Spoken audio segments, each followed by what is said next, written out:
Adeptes de la grande toile, bonjour! Si je vous dis qu'aujourd'hui on va parler d'un film français, il y a de fortes chances pour que vous pensiez à ça.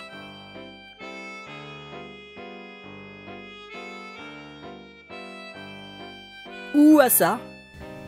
La pensée retrouve sa place dans le caca. Ou si vous êtes vraiment maso, à ça. Mais enfin!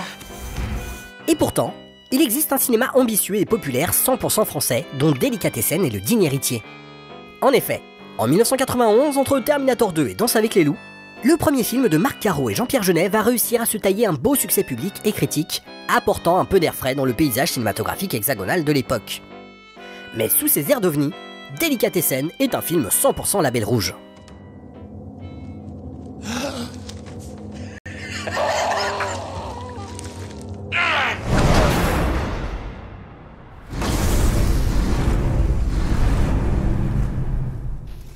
Dans un monde en ruine, au milieu de nulle part, un immeuble est encore debout.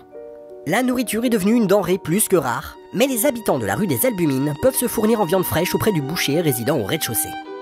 Seul problème, ce sont d'anciens locataires qui servent de matière première dans la boucherie Délicatessen.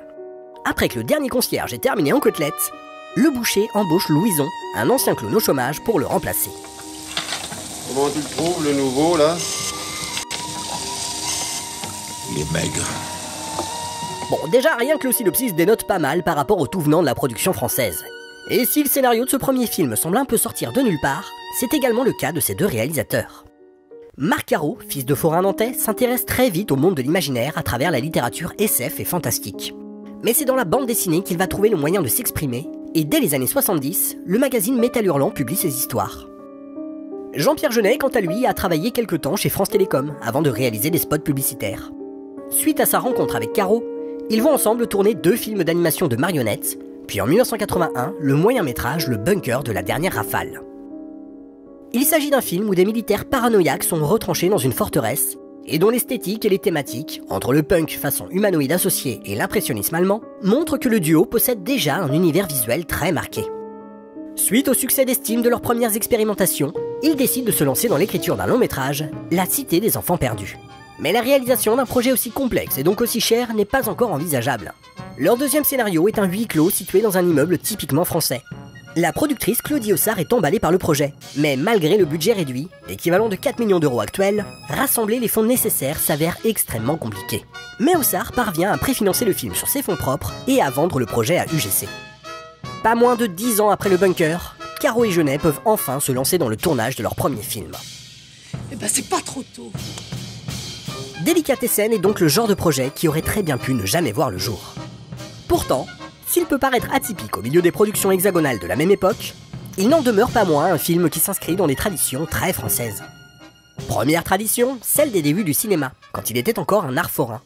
En effet, jusqu'à la Première Guerre mondiale, la majorité des projections se font dans les foires, aux côtés des manèges et autres spectacles de saltimbanque, prolongeant ainsi la tradition des lanternes magiques. Ce thème est très présent dans le cinéma de Caro et Jeunet. Par exemple, le personnage principal de Délicatessen est un ancien clown, et dans La Cité des Enfants Perdus, c'est un homme fort de foire. Mais cette tradition est également présente dans la manière que les deux hommes ont d'envisager leur travail. Car l'art forain est souvent l'alliance de l'artisanat le plus ancien avec la technologie la plus complexe. Dans une optique très Méliès, les deux hommes utilisent tous les moyens mis à leur disposition afin de créer un monde nouveau à montrer aux spectateurs. Une partie de l'univers visuel foisonnant du film vient d'ailleurs de ce côté bricolé et d'effets mécaniques donnant un aspect très bande dessinée ou même cartoon à certaines scènes. Les personnages les plus BD du film, les troglodytes, sont par exemple sans cesse recouverts d'huile de friture pour leur donner cet aspect luisant. Les tentatives de suicide de Madame Interligator, l'explosion de la salle de bain ou la scène emblématique de la peinture au plafond sont d'autres exemples de mélange entre cartoon, bande dessinée et comédie slapstick. Mais si l'aspect système D fait beaucoup pour l'univers du film, des techniques beaucoup plus modernes ont été utilisées. La séquence du générique, par exemple, contient un bric-à-brac fabriqué et rassemblé par les deux réalisateurs, mais filmé avec une caméra dirigée en motion control. Et ce moustique-là, c'est un des tout premiers effets numériques du cinéma français, réalisé par Pitoff. Oui bon d'accord, la même année que Terminator 2, ça pique un peu, mais c'est pas le même budget. Les fantaisies visuelles de Caro et Jeunet se nourrissent de leur imagination, mais également de leur rapport à la création. Se définissant comme des artisans plus que comme des artistes, ils considèrent que mettre littéralement la main à la pâte est une de leurs obligations professionnelles. D'ailleurs, si le rôle de chacun est assez bien défini, Caro étant chargé de la direction artistique et Jeunet de la direction d'acteurs et de la mise en cadre, les deux comparses se sont impliqués dans toutes les étapes de la production, du storyboard jusqu'au tirage des copies. Et d'ailleurs, cette dernière étape fut également l'occasion d'expérimenter. En effet, la photographie si particulière du film est due à un procédé de développement des pellicules inventé par le directeur photo Darius Khondji. En s'inspirant des techniques mises au point par Vittorio Storaro, le directeur photo de L'Oiseau au plumage de cristal, d'Apocalypse Now ou encore du Dernier Empereur, il met au point une technique permettant de donner plus de contraste au noir et d'atténuer toutes les teintes en dehors du rouge et du doré. Le but étant d'obtenir une sorte de noir et blanc en couleur. Car un des buts de Caro et Jeunet était de retrouver l'esprit des films français d'avant-guerre avec Jean Gabin ou Arletty par exemple, mais en couleur. Et en effet, on peut voir dans Délicatessen un descendant indirect des films du courant appelé réalisme poétique. Pour faire vite, il s'agit d'un mouvement né dans les années 1920-1930 et qui se termine avec la Seconde Guerre mondiale. Il est incarné par quelques réalisateurs emblématiques comme Renoir, Duvivier ou René Clair. Ces films sont qualifiés de réalistes dans la mesure où ils présentent des situations souvent dramatiques et traitées frontalement. Ils mettent en scène des personnages issus de classes populaires ou des marginaux comme des ouvriers, des soldats ou des malfrats. Bon, moi je vais jamais dans ces coins-là. Fouquet's, Maxime. J'aime bien un bon petit bistrot tranquille. Un peu de poulet ? Oui, s'il vous plaît. Oui, il y a du bon pinard. L'aspect poétique intervient quant à lui grâce à la mise en scène, au décor et au dialogue qui permettent aux histoires racontées de se teinter d'onirisme. Ces films étant sans doute les représentants de ce que le cinéma français a pu faire de meilleur, on ne peut que vous recommander le visionnage de longs métrages comme La Belle Équipe ou La Grande Illusion.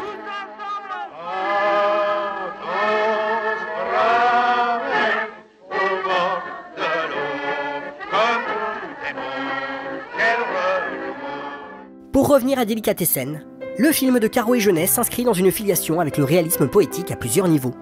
La plus évidente est la volonté de retrouver un cinéma de gueule. Michel Simon ou Raymond Emo sont des tronches qui ne s'oublient pas facilement.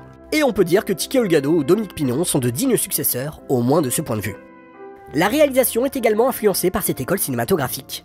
La manière dont sont filmés les égouts des troglodytes ou les rues embrumées autour de l'immeuble ne sont pas sans évoquer Quai des Brumes. Thématiquement enfin, si le film ne peut pas vraiment être qualifié de réaliste, on retrouve cependant des éléments comme la violence de la société ou des personnages de déclassés et d'exclus. C'est pour elle que je l'ai fait. Et puis le boucher a été très correct, il m'a présenté ses excuses. D'ailleurs, cette dimension sociale évoque également la littérature du 19e siècle et les romans naturalistes. En effet, l'idée de prendre un immeuble comme microcosme des rapports sociaux est assez commune, que ce soit dans l'iconographie, dans le théâtre ou dans la littérature. Pour ne citer que l'auteur le plus connu, le roman Pot-Bouille d'Émile Zola a comme sujet un immeuble et les rapports que ses habitants entretiennent entre eux. L'idée est à peu près la même avec la pension Vauquier du Père Goriot de Flaubert. Délicatessen a exactement le même sujet, mais comme il s'agit d'un film post-apocalyptique, les potards sont poussés au maximum. Et d'ailleurs, comme on en a déjà parlé dans l'épisode sur Snowpiercer, le post-apo a très tôt été un terrain de jeu de la littérature de science-fiction française. Ce qui reste de la société bien établie, c'est-à-dire le propriétaire, les bourgeois, les classes moyennes, se liguent contre le prolétaire, littéralement celui dont la seule richesse est son corps, pour l'exploiter jusqu'à l'os à moelle. Pour ajouter à la satire sociale, les révolutionnaires ne pensent qu'à manger l'argent que sont devenus les céréales, et le facteur a un permis de tuer. Département des classes ! Article 12 ! Vous avez exactement 20 secondes pour vous disperser et intégrer votre logement ! Mais malgré des thématiques assez sombres, Délicatessen n'en reste pas moins une comédie, passant sans problème du gag clownesque à un humour très noir. Et c'est d'autant plus jouissif que le cadre nous est familier. Tout indique une France d'après-guerre qui aurait mal tourné, et où le petit Nicolas se retrouverait dans l'univers d'un Jean-Claude Dreyfus devenu une sorte d'Immortan Joe.